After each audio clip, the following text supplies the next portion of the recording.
तेरे हर जाए छोड़ा पढ़ाई लिखाई,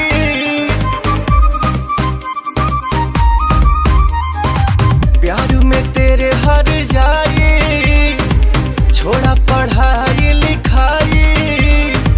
मामा के घर का बहाना तू करके जाके कर ली। क्या कर ली? सगाई।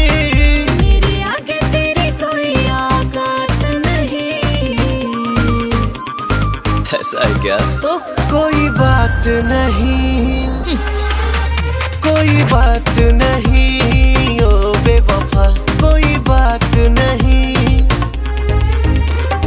सच्चा वाला प्यार मैंने किया था तुझको, अपने जैसा तुमने समझ लिया मुझको।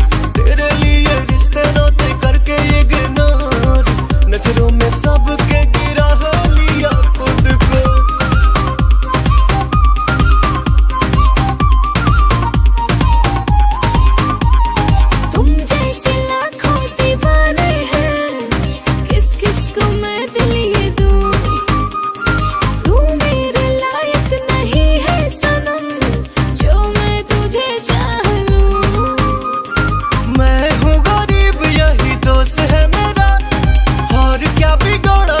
जान में तेरा था नसीब में तेरे मेरा साथ नहीं।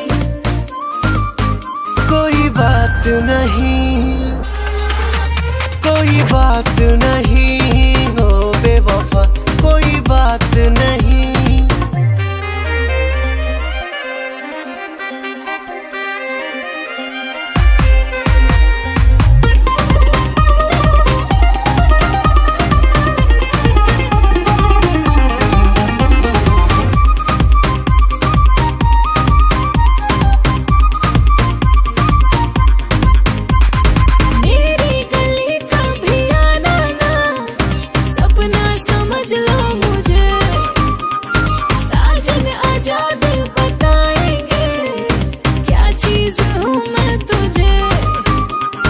दुनिया से कह दो प्यार करना नहीं, किसी के लिए भी जीना मरना नहीं। तेरे संग मैंने किया कोई घात नहीं।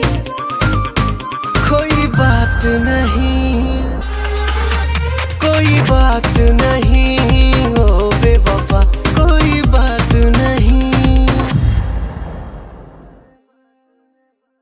कोई बात नहीं।